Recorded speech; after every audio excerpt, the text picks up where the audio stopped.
we've not seen too many white people speaking publicly on the race issue, and I guess it's fear.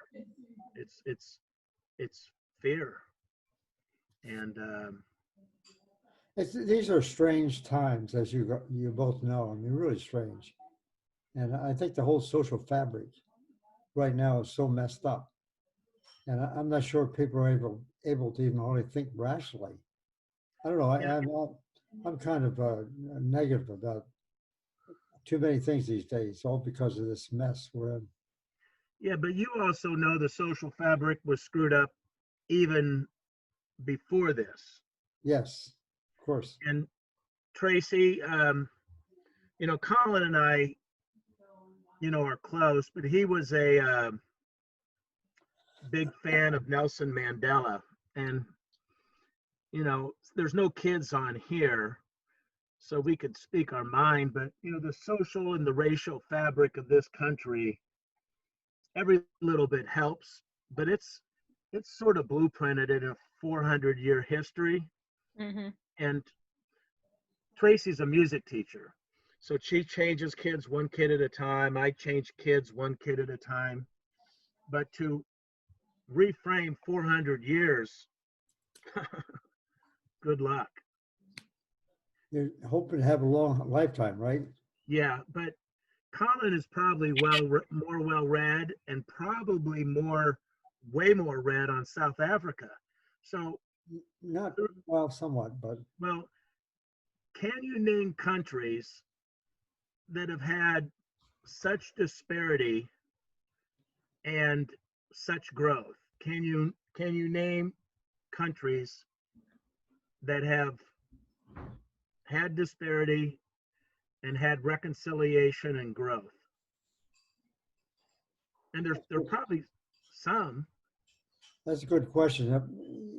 Where they are now, though, do you really call that significant growth? I mean, it certainly is. Where is what now? I said where South Africa is now. Yeah, no, what little I know, it's not. That's my point. And as weird as it is, I heard about reconciliation between, I think, Rwanda and Congo. Don't ask me if they're close to each other, but inner inner inner inner country tribes that have killed each other and reconciled. But Right. the point is, I don't think there's too many models. That's actually where a lot of our kids at Newcomer are from. Most of our African kids at Newcomer are from Congo or Rwanda, with a It's little interesting. smattering of like West Guinea, New Guinea area, but mostly Congo. And the African rapper that I talked to you about, he's from Rwanda. And Tracy is a 25-year music teacher. She's been in the preppy schools, she's been in the inner city schools, and now she works at a school for kids that are essentially refugees that have been here less than a year, and she teaches music to them. And she finds correct me if I'm wrong, Tracy, but she finds the politics uh, less pertinent at the school. And what what do you think of the kids? I mean, tell me. I love your kids, even though there's a language barrier. Yeah. But kids that come to this country, they're so beautiful and Yeah. they're so innocent. So how old are these children you're talking about? What age group? Our school goes from third grade up to high school. So we have all the way from third graders to high All right. schools. And they typically spend a year with us, depending on where they came in the school year. They spend a year with us. And while we're teaching them content, we're also teaching them English. So the goal is for them to be able to leave our school and then transition to another school and have enough English skills to be able to be successful at a regular quote unquote high school. Good. So, These are permanent immigrants? no, I wouldn't say that. We have a lot of refugees, and then we have immigrants. We've Right. had a few families that have come here, tried to make it, and then gone back home because they either the people that said they were going to sponsor them, you know, through the immigrant process. Those people don't turn out to be good people. They take advantage of them. They leave them homeless. They don't buy them food, whatever. We do have quite a few families that end up going back home because they can't make it here. But for the most part, we probably have 30% refugees and then 70% are immigrants, but many of them do end up staying here. Right. Have either one of you been in Africa? I haven't, no. I haven't, but I have a magical connection to African people. I mean, and Tracy, if you have a chance, try to find me an agency. Maybe I could quote unquote sponsor a family. Mm-hmm. But, you know, You're already on your Facebook page. You already follow Exodus. yes, yes. Exodus is the best group to, because they're the refugee. I mean, they're the refugee network in Indy. So. And Tracy is not only a music teacher, but you have your administrator's license, right? Yeah. So she seems to be doing, and Colin knows me very well and he cares for me. Colin, Tracy's been helping me for 2 months and she is a savior. We've been knocking on doors locally and nationally and to no avail, but Tracy is a godsend. And if for some reason you ever have anything to say to me that's literate, Tracy will respond to you in a literate way and make me look like If you I'm get an email that's spelled correctly and you understand everything, it's probably me typing, just so you know. yeah. Okay. But one of the things that, and I don't even know if Colin really knows this, but I'm obsessed with food consciousness. And just like I believe I could get young people to stop killing people, Colin and his family and his foundation, he knows or he believes that he can get people eating differently. And if they eat differently, their health is different. Yeah. The thing I've never asked Colin, and I've not read his books, but Colin, in your books, have you ever talked about the psychology in food and the behavior of people that eat screwed up food? Because when I teach in a jail, which is a privilege, I sometimes ask the kids, what did you eat before the crime? So I guess my question to Colin is, are there any chapters in your books about food and behavior, schools, race and class and rage? No, regrettably, no. I spent quite a lot of time in policy, of course, in research, on a broad scale. And so most of my stuff is, about the basic science. What does it mean? How did it get distorted, especially? I've got a new book now coming out, working with my grandson on that. That's coming out this year. And it's just a sort of a story going back to the late 1700s, actually, and through the 1800s to try to understand what it is that has led us astray on a question concerning food and nutrition and that sort of thing. In particular, as it relates to health, it relates to a whole lot of things. So I that's where I come in, is the science. Colin thought about having me do a few poems for his book, and we never got around to it. But I think what your next book, short, small book, co-authored by me, has to be about behavior and psychology. Tracy knows what these kids at school eat. And it's sort of like race. Tracy's kids eat a little better than traditional inner city kids, but in most cases, there's no good food available. The I was parents, gonna say, I would stop you and say they want to eat better, but there's so little places in where they live to be able to buy fresh produce. They just can't. Exactly. Yeah, they don't have the opportunity to buy the things that they would want to be eating. Correct. So, That's absolutely true. yeah. and to change their, like, it's 9 o'clock at night. I haven't eaten. I'm going out to a place to get some French fries. The point is to change their their food continuity and their consistency is the same problem we have changing their artistic or their creative or their educational consistency, because it, like, Colin sees me on the boat and I eat good food on the boat, but I don't eat meat, but I don't eat good food at home. Yeah. And consistency with the biorhythms of technology, the economic challenges, and the terrible grocery stores, and the financial belief by most parents that if you buy shitty food, it's cheaper. And last and not least, to prepare good food.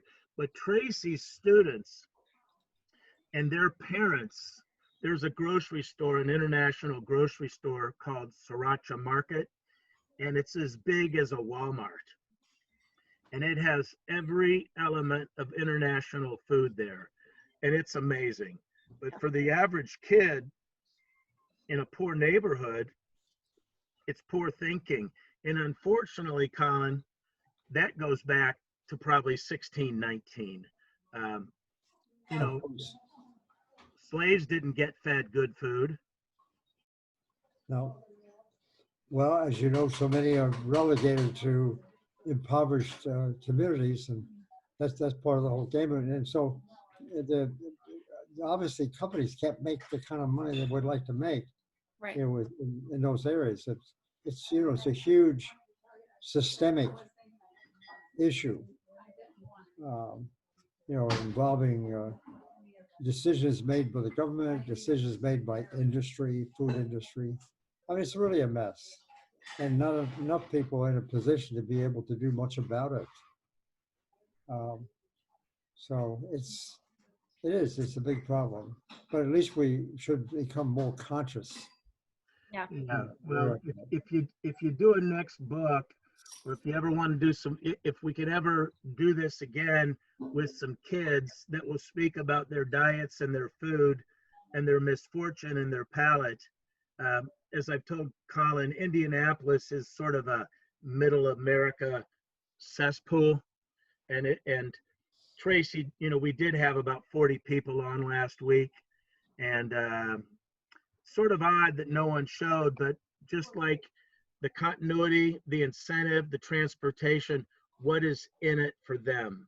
Like if we would have done this tonight and said, um, you're going to be a part of a documentary, or you're all going to get a $20 gift certificate to Whole Foods, probably people would have shown. So Yep. you got to give kids a little incentive. And Colin knows a little bit about money and raising money. And, you know, if we offered a $25 gift certificate for a future Zoom event, you know, uh, you know, could I come up with $500? That would be 20 people. I don't even think you'd have to do that. I think a $5 Starbucks card would get a lot of people here. Well, let's talk about that. And if we do it again, we'll Tracy tapes all these things, and she knows how to clip it down and make it relevant. And I'll say a $10 gift card, and say I get 20 kids, I have $200. And you know, if Colin could take off his scientist hat and just ask these kids some questions, but it's tough to ask questions when we don't have any answers. Yeah. You know, because it's like finding a cheaper place to live or a better job.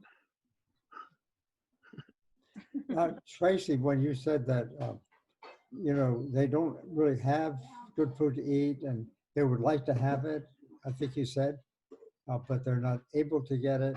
Yeah. Um, the question I would have for you in some of those communities, is it really true that they know what's best for them?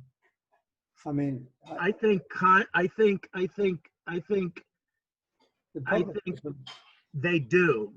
And my history with kids is they trust me to pontificate what is good for them, but to change their diet, maybe a little bit of a stretch, but to get them to come on again to a Zoom meeting that we can say, here's your gift certificates.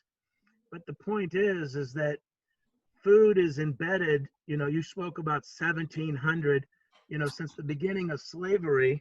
um, Shitty food is probably, goes back to the beginning of slavery. I saw a bunch of kids, not kids, 25-year-old kids, and they're always showing their ribs and their meat on, they're showing it on Facebook. And, their meat consciousness, you ask a kid to give up meat, a black kid to give up meat, that's like giving up their ethnicity. right? I'm sure that's true. I will say that our kids at the newcomer school, I can't so much speak to the diet of other kids at other schools, but at the newcomer school, they like the American food, they like McDonald's, they like the junk food, but they also know that it makes them feel very different than what they were used to in their home country. If you ask Really? any of the kids, they will ask, if I've asked them before, tell me what your favorite food was from your home country, and it's always something with fresh fruits or fresh vegetables. A lot of times with tortillas, we have a large Hispanic population. It's all foods that include fresh products. It's not anything that's preserved or things like that. They like that food, but they also recognize that it does not make them feel the same way that the food from their home countries did, that their That's parents. that's very interesting. Yeah. Wow. And her kids, they come to America, and after about a year, they become a little Americanized. Um, They gain a lot of weight. They have a lot of GI problems because their bodies are not used to all the processed food that we eat here. Right. And even in our cafeteria at school, the majority, it's all prepackaged food and it's all mostly processed. I mean, we do get fresh fruits and vegetables and things like that, but they don't have a whole lot of time to eat. Unfortunately, our kids are in and out in a half hour, sometimes less than that. Really, our lunch hour is like 27 minutes. So, but they know the difference between and how it and makes them feel. Tracy's looking for a documentary person for us. And Tracy, here's an idea. We offer kids a shopping spree, and I'll take them to the Sriracha Market, and we'll videotape the international food, and then we'll take them to Kroger. We may have to do this on the down low because Kroger might not want us filming, and we'll just pontificate what's on the counter, Yeah. and it would be really fun. And we're looking for a documentary person that will work cheap. So if they work cheap, the money that I spend on groceries will, you know, and I think, Tracy is pretty talented. We can come up with something really cute. But again, filming kids is one issue, and filming in a public place is another issue. But I think Tracy and I, Colin, will talk about a food talk with an incentive after July 4th. Um, is there any time better for you in the day or early evening, or what time do you think is the good time for Colin or for young people, Tracy? I don't Because know. Young people are late night. yeah, so I I mean, say we stick. when they were home learning during school, when school was still in session, they were doing homework at 1, 2, 3 a.m. And then they don't get up until 3, 4 in the afternoon. They're night owls. And you as a teacher, if they send in their work electronically, you know what you just said is a fact. Oh yeah, I because mean, I'd get a ding on my phone when they send it in. yeah, which, if, just, we'll finish this up in 5 minutes, but um, the clock, the computer, the phone, the food, and, if you would ask me what's the importance for a kid, it would be sleep, it would be food, and it would be less technology. Yeah. And Colin, our city has about 110 murders here in up until June, and I'm reaching out to the players, and no one responds. And last thing about Colin Tracy is that one of the things that he's done is he's set up food banks in certain neighborhoods and provided free food for, is it 30 days, Colin? No, I haven't done that. Well, your foundation, in your movie, you set up free. Oh, yeah, that's true. You're talking about Nelson. Yeah, so his son set up a thing, and come get this free food. Can you tell Tracy a couple seconds about the results of that or the continuity of it? Well, it was primarily for the purposes of the film. At that time, it wasn't, to my knowledge, continued. And But Tracy, it the lasted film, 30 days, pardon? maybe. I think the free food thing lasted 30 days, maybe. Uh, yeah, well, it varied. He did it 6 times, and it did vary. I can't recall exactly, from something like from 10 days to maybe 30 days on one occasion. But have you seen a film called Plant Pure Nation? Uh-uh. You probably haven't. Well, in any case, you can see that for free on Amazon. Okay. And uh, Did a lot of people come, Colin, to get the food, and they eat it? it was more structured, Blair. It was more structured, and it was part of a program, to get them to know what food can do for them. And then And that became part of the film or the movie. pardon my lack of knowledge, but were these people medically tested? Like, did they come Yes. get the food and get Well, some blood work? they got blood work, yes. Yep, they did. Pretty simple blood work, but nonetheless, the things that were measured were the significant things. I know my husband and I a few years ago started doing When some people start, intermittent fasting and did some keto diet. And my blood work a year after we started that, my doctor even was like, I've not seen your good cholesterol jump so high in a year just based on following the intermittent fasting and the keto diet for about 7-8 months up to that point. A lot of avocados, healthy fats, things like that, So I know yeah, it makes a difference. to be honest about, I don't go down that road. Yeah. Yeah, you can see those kind of effects within maybe 3 or 4 months or so, but then beyond that, that's not what sustains, a Right. long And life. I can't, that's not a diet I can sustain anyway. Yeah, well, that's right. Most people give up anyhow, just of their own volition. Yeah. And so, yeah, that's what's nature's talking to them. And that's Well, what Tracy and I will do in the next couple weeks is through my little network to see if anyone would watch the movie. Tracy will put out a feeler about some gift cards and see if we can get some kids to talk about food. And I'll watch the movie and the ads Tracy sent you. If you know any documentary filmmakers that want to be paid, that want to talk about working with me, um, I have money to pay someone, especially if we have sort of an insidious idea on what to do with the finished product. I have a history of starting things and not finishing them, and I'm not attracting what I need in Indianapolis. And Indianapolis is not attracting what they need in Indianapolis. With 100 murders a year, and if you look at markers from murder to health to foreclosures to everything.